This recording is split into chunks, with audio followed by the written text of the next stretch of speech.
आपका कोई दुश्मन है जिससे आप बिना किसी को पता चले मरवाना चाहते हैं? मैं आपकी मदद कर सकता हूँ। अच्छा, तो आपको क्या चाहिए? मुझे एक पहचान दीजिए और मुझे वापस छीन ले जाइए।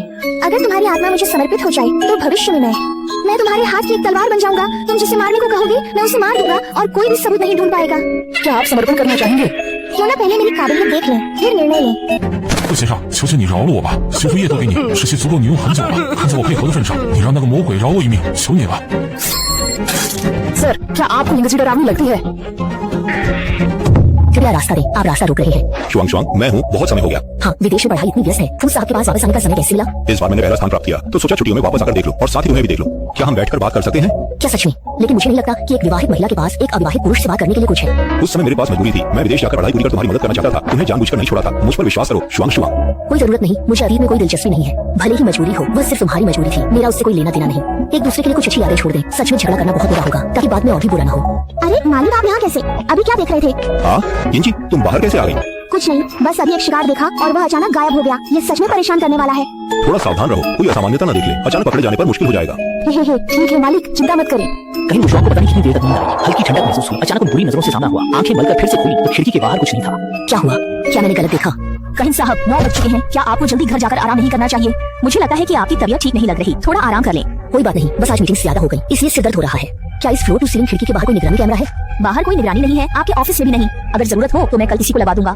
कोई बात नहीं, शायद मैं नींद में था इसलिए गलत देखा होगा। हाई सेक्रेटरी, आप भी साथ में छुट्टी लें, आपने मेहनत की। दोनों ने थोड़ा सामान समेटा और एक साथ लिफ्ट के लिए इंतजार किया। हाई सेक्रेटरी, क्या आपको लगता है कि वहाँ एक छोटी लड़की खड़ी होकर हंस रही है? हाँ कहीं साहब, नहीं, आपने शायद गलत देखा।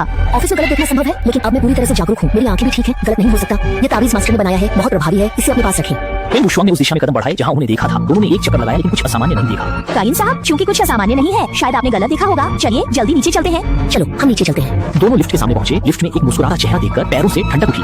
तुम कौन हो? दीदी, मुझे नीचे जाना है। क्या आप लोग लिफ्ट में नहीं आ रहे? तो मैं पहले जा रही हूँ।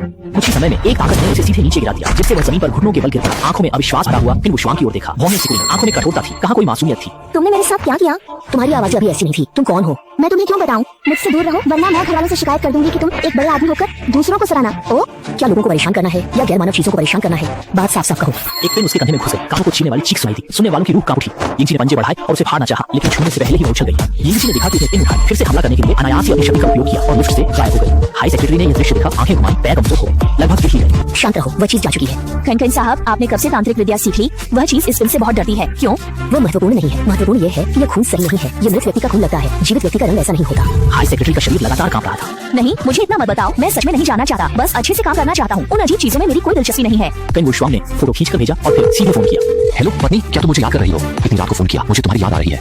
अरे मजाक मत करो, तुम अभी क्या कर रही हो? ओह, पूर्वजों की कब्र खोद रहा हूँ, कुछ काम कर रहा हूँ। पत्नी तुम्हें कुछ चाहिए तो मैं तुरंत आ जाऊंगा, बताओ क्या बात है? तो जब तुम पूर्वजों की कब्र का काम निपटा लो तब मेरी फोटो दिख लेना। आज रात मुझे एक चीज मिली, नहीं पता वह भूत है या कुछ और, लगता है वह मुझे दिख रही है। क्या? कौन मेरी पत्नी पर नजर डालने की हिम्मत करता है? रुको मैं देखता हूँ। इस खराब जगह का सिग्नल टूट रहता है। अरे ये खून का रंग मृत व्यक्ति का है। क्या तुमने सच में किसी जीवित व्यक्ति को देखा? क्या वह कोई मुर्दा है जो जिंदा हो गया है? क्या यह सामान्य व्यक्ति जैसा दिखा है? हाँ बिल्कुल वैसा ही, बस आंखों में लालच और अजीबता थी। बच्चे की आंखों जैसी नहीं थी। तुम कब आकर देखोगे? जल्दी से इस चीज को पकड़ लो। कोई समस्या नहीं, मैं आज रात काम खत्म करूंगा, कल वापस आऊंगा। मैंने घर में एक सुरक्षा घेरा बनाया है, कोई भूत या बुरी आत्मा अंदर नहीं आ सकती। तुम वापस जाओ और आराम से सो जाओ। हाई सेक्रेटरी बातचीत होते हुए उसके होंठ लगातार फट रहे थे। हर शब्द पहचानता था, लेकिन एक साथ मिलकर वह उलझन में पड़ गया। क्या हुआ? नहीं कुछ नहीं। मिस्टर वो क्या करते हैं?